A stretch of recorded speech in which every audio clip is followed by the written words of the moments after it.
Welcome and thank you for being here. Today I want to discuss how to build three fundamental qualities of human performance: strength, muscle size, and endurance. Many people approach these goals as if they are separate pursuits. They focus on one while neglecting the others.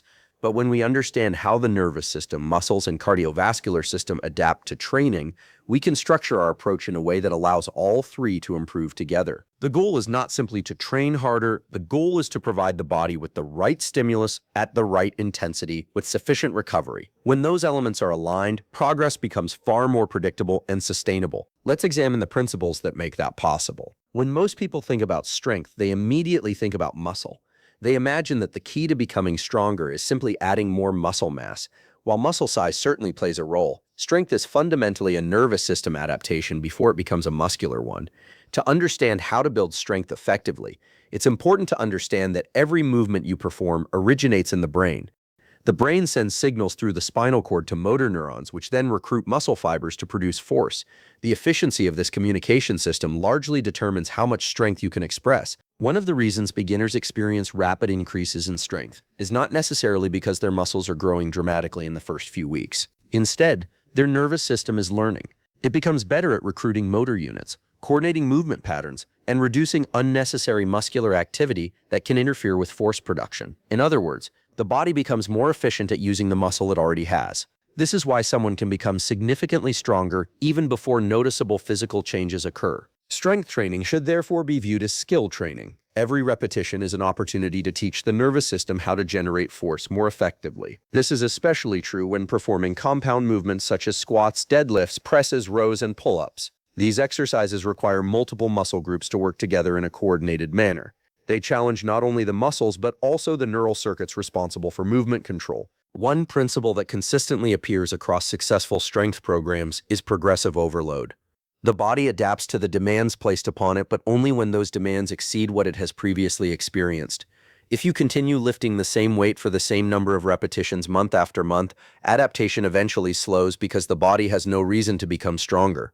Progressive overload creates a new challenge. This challenge can come from increasing the load, performing more repetitions, adding additional sets, improving technique, or reducing rest intervals. The specific method matters less than the principle itself. The body must encounter a progressively greater demand over time. An important aspect of strength development is movement quality. Many individuals focus exclusively on lifting heavier weights while neglecting technique. However, poor movement patterns limit force production and increase injury risk. High-quality movement allows force to be transmitted efficiently throughout the body. It also reinforces neural pathways that improve performance over time. This is why elite performers often spend years refining fundamental movement patterns despite already possessing exceptional strength levels. Another factor that deserves attention is training intensity. Strength adaptations are typically optimized when loads are sufficiently heavy to challenge the nervous system. This does not mean every session should involve maximal effort. In fact, constantly training to failure often creates excessive fatigue that can interfere with long-term progress. Instead, successful strength development usually involves exposing the body to challenging loads while maintaining enough reserve capacity to preserve technique and facilitate recovery. Recovery itself is a critical component of strength adaptation. Every training session creates a stress signal. The purpose of that signal is to initiate adaptation. However, adaptation only occurs if the body has adequate resources to recover. This includes sufficient sleep, nutrition, hydration, and overall stress management. Without these elements, the nervous system remains fatigued, performance declines, and strength gains become difficult to achieve. Sleep deserves particular attention because it directly influences neural recovery. During sleep, the brain undergoes processes that support learning, memory consolidation, and restoration of cognitive and physical performance. Since strength is heavily dependent on neural efficiency, inadequate sleep can significantly impair force production. Even highly motivated individuals often underestimate how much their performance is affected by chronic sleep restriction. Nutrition also plays a central role. While strength is not solely dependent on muscle growth, the body still requires adequate protein, carbohydrates, fats, vitamins, and minerals to support adaptation. Protein provides the building blocks necessary for tissue repair. Carbohydrates help replenish energy stores and support training intensity. Healthy fats contribute to hormone production and overall physiological function. The goal is not perfection, but consistency. Repeatedly providing the body with the resources it needs creates an environment that supports continuous improvement. Another concept that often separates successful strength development from stagnation is patience. The nervous system and musculoskeletal system adapt over time. In a culture that often emphasizes rapid results, many people abandon effective programs simply because progress appears slower than expected. However, strength is a long-term adaptation. The most impressive levels of strength are typically the result of months and years of consistent effort rather than short periods of extreme training. Consistency creates momentum. Small improvements may appear insignificant from day to day, but when accumulated over weeks, months, and years, they become transformative. Adding a small amount of weight to an exercise, performing one additional repetition, improving technique slightly, or recovering more effectively might seem trivial in isolation. Yet these incremental gains compound over time into substantial increases in strength. The body is remarkably adaptable. If you repeatedly provide a signal that demands greater force production, the nervous system responds by becoming more efficient. Muscles become better equipped to generate force. Connective tissues adapt to tolerate greater loads, and movement patterns become more refined. Strength is therefore not a mysterious trait possessed by a select few individuals. It is a biological adaptation governed by principles that apply to nearly everyone. When training is approached with intelligence, consistency, and patience, the body responds predictably, becoming stronger, more resilient, and more capable of meeting increasingly demanding physical challenges. When discussing muscle growth, it's useful to begin with a simple but important principle. Muscles do not grow because you exercise. Muscles grow because they adapt to a specific type of stress. Exercise provides the stimulus, but the actual process of growth occurs afterward during recovery. Understanding this distinction changes the way people think about training. Instead of viewing a workout as the goal, it becomes clear that the workout is merely the signal that tells the body to begin adapting. Muscle tissue is highly responsive to mechanical tension. Whenever a muscle contracts against resistance, particularly through a full range of motion, it experiences forces that challenge its current capacity. The body interprets these forces as information. If the stimulus is sufficient and repeated consistently over time, the body responds by increasing the size of muscle fibers, making them more capable of handling future demands. This adaptation is not random. It is one of the most predictable biological responses in human physiology. One misconception is that heavier weight is always better for muscle growth. While heavy loads can certainly stimulate hypertrophy, research and practical experience show that muscles can grow across a broad range of loading schemes. What matters most is creating enough tension within the muscle and bringing the working muscles close to a level of fatigue that recruits a large percentage of available muscle fibers.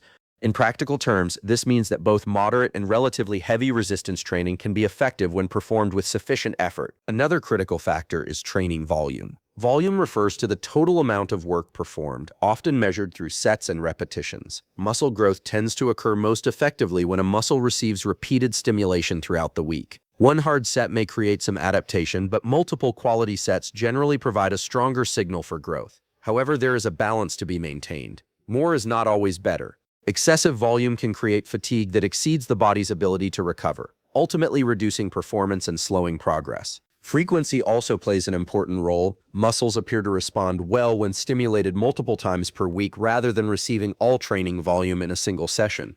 This approach allows for higher quality work, improved recovery between sessions, and more frequent activation of the molecular pathways associated with muscle growth. Rather than destroying a muscle in one workout and waiting a week to train it again, distributing training more evenly often leads to superior long-term results. A concept that deserves special attention is progressive overload. The human body is remarkably efficient. If a particular challenge remains unchanged, adaptation eventually slows because the body has already developed the capacity to handle that demand. To continue growing, muscles must encounter gradually increasing challenges over time.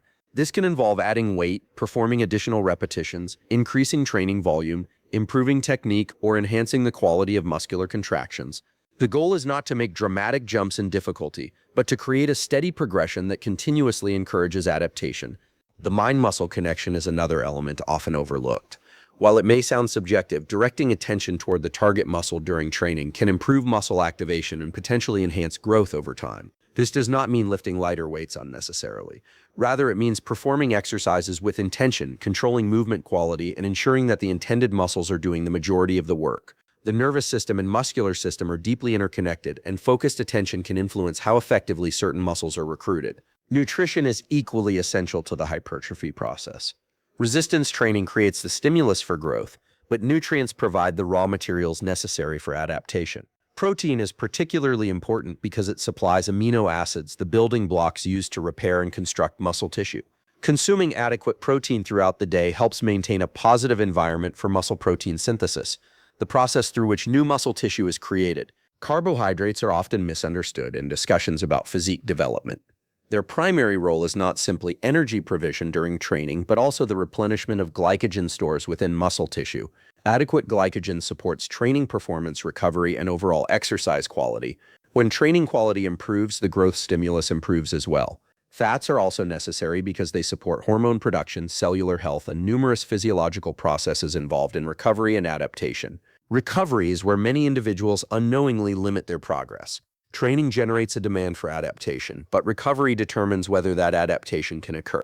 Sleep is perhaps the most powerful recovery tool available. During sleep, numerous biological processes take place that support tissue repair, nervous system recovery, hormone regulation, and memory consolidation.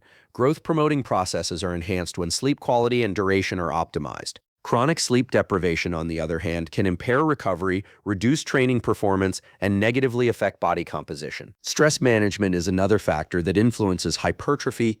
The body does not distinguish perfectly between physical stress and psychological stress. Excessive life stress can alter recovery capacity, affect sleep quality, influence nutritional choices, and ultimately interfere with muscle growth. This is why individuals with identical training programs can experience dramatically different results. Adaptation depends not only on the training stimulus itself, but also on the overall environment in which recovery occurs. Patience remains one of the most important qualities for anyone pursuing muscle growth. Biological adaptation follows a timeline that cannot be rushed. While modern culture often promotes rapid transformations, sustainable hypertrophy occurs gradually. Small increases in muscle size accumulate over months and years of consistent effort. The individuals who achieve the most impressive physiques are rarely those searching for shortcuts. More often, they are the ones who repeatedly apply the fundamentals with discipline and consistency. Muscle growth is ultimately a conversation between stress and recovery.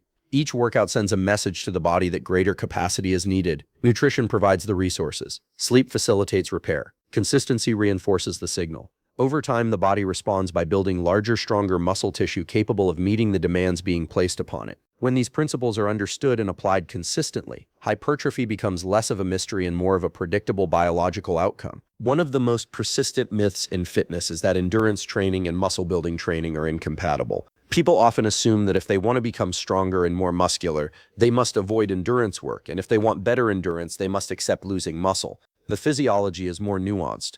The body can adapt to both forms of training, but the quality of those adaptations depends heavily on how the training is organized. Endurance is fundamentally the ability to sustain output over time. That output might be running, cycling, rowing, climbing, swimming, or any activity that requires repeated muscular contractions for extended periods. At the cellular level, endurance training increases the number and efficiency of mitochondria, improves oxygen delivery through the cardiovascular system, and enhances the muscle's ability to use fuel efficiently. These adaptations allow a person to perform more work with less fatigue. The concern about combining endurance and strength training arises from what researchers call the interference effect. When endurance volume becomes extremely high, certain molecular signals associated with endurance adaptation can compete with some of the signals involved in maximal strength and hypertrophy.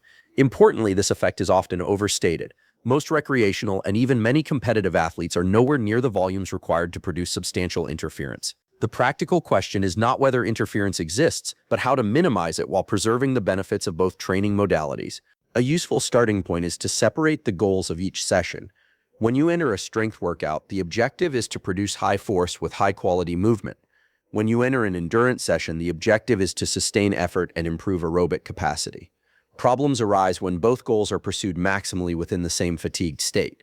Heavy squats performed immediately after a long, exhausting run rarely produce the same quality of force as heavy squats performed when fresh. This is why scheduling matters. If possible, place strength sessions and demanding endurance sessions on separate days.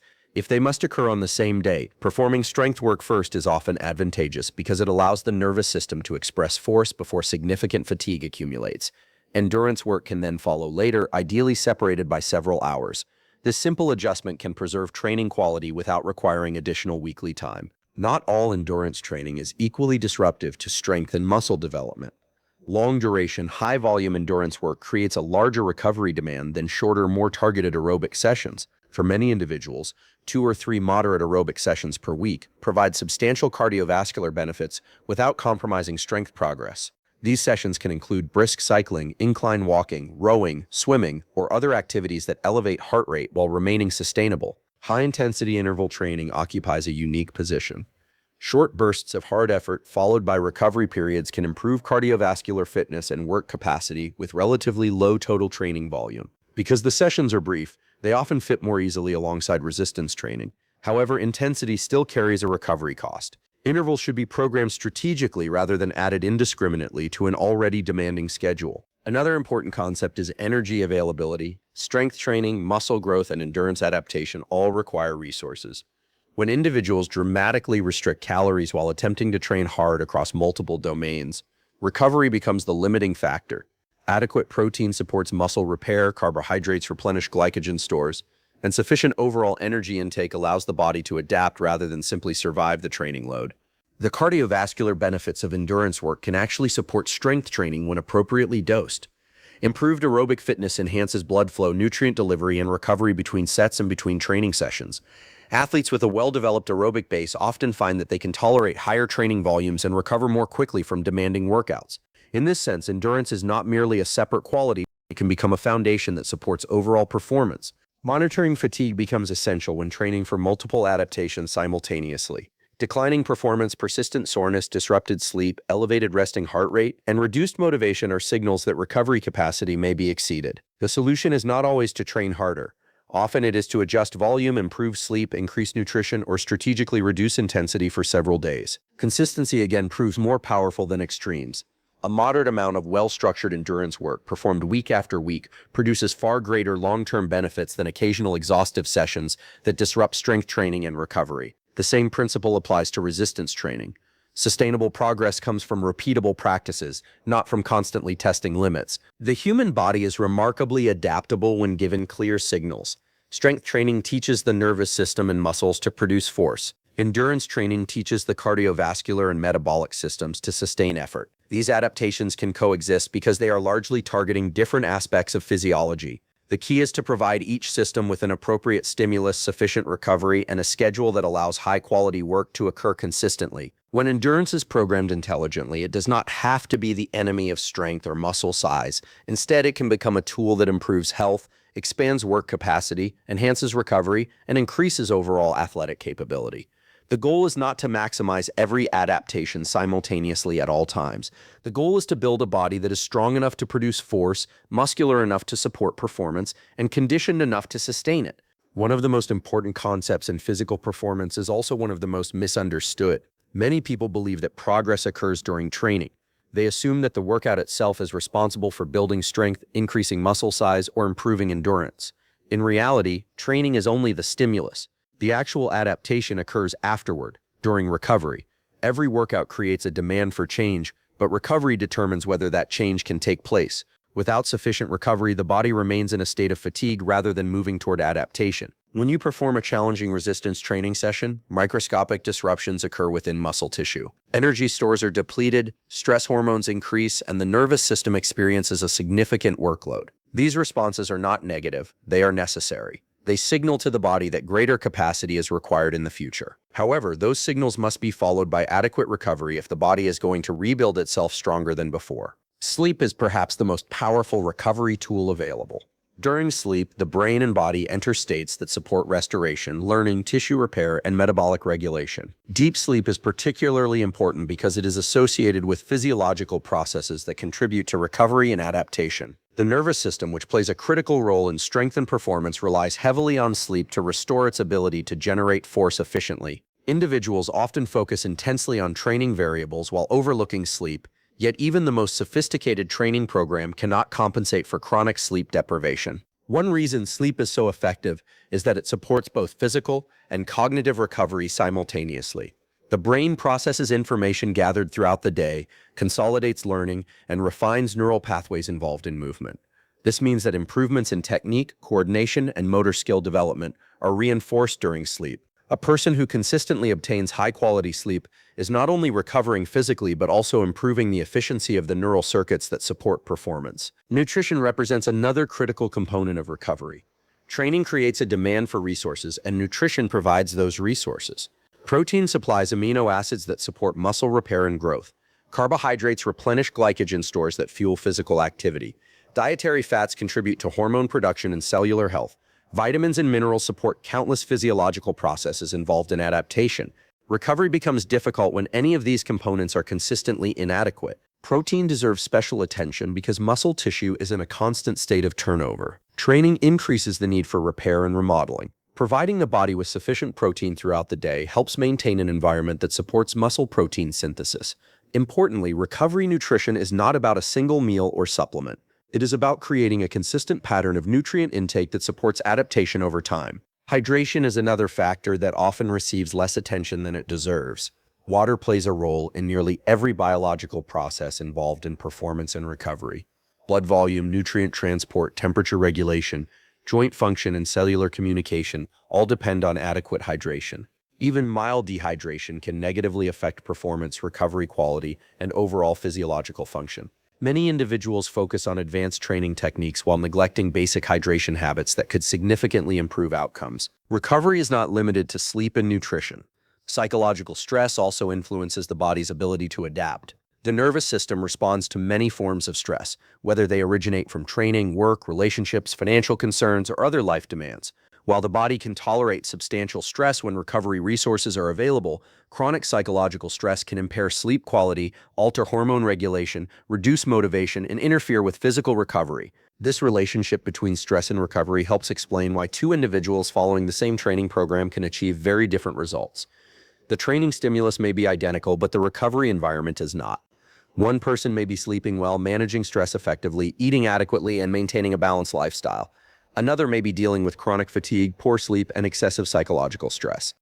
The body responds not only to training, but also to the total environment in which adaptation occurs. Rest days are another important aspect of recovery. Many people interpret rest as inactivity, but strategic recovery is often a more accurate description. Light movement, walking, mobility work, stretching, and low-intensity activities can support circulation and recovery without creating significant additional fatigue. The goal is not simply to avoid exercise, but to manage overall stress while maintaining physical readiness. One mistake people commonly make is assuming that more training always produces more results. Biological systems do not operate according to that principle. Adaptation follows a balance between stress and recovery. Too little stress produces minimal adaptation, but too much stress without adequate recovery can be equally ineffective. Progress occurs when training challenges the body, and recovery allows that challenge to be absorbed and integrated. Monitoring recovery is therefore as important as monitoring training. Performance trends often reveal recovery status. If strength is steadily improving, energy levels remain stable, motivation is high, and sleep quality is good, recovery is likely supporting adaptation. Conversely, persistent fatigue, declining performance, disrupted sleep, and reduced enthusiasm for training often indicate that recovery resources are insufficient relative to the demands being imposed. Recovery should be viewed as an active process rather than a passive one. It requires intentional behaviors and consistent habits. Just as strength is built through repeated training sessions, recovery is built through repeated decisions that support adaptation. Prioritizing sleep, maintaining adequate nutrition, staying hydrated, managing stress, and allowing appropriate rest all contribute to the body's ability to transform training into measurable progress. The body is extraordinarily capable of adaptation, but adaptation is not automatic. Training provides the signal, while recovery provides the opportunity. Every improvement in strength, every increase in muscle size, and every gain in endurance depends on the body's ability to repair, rebuild, and prepare for future demands. Those who understand this principle recognize that recovery is not separate from training, it is an essential part of it.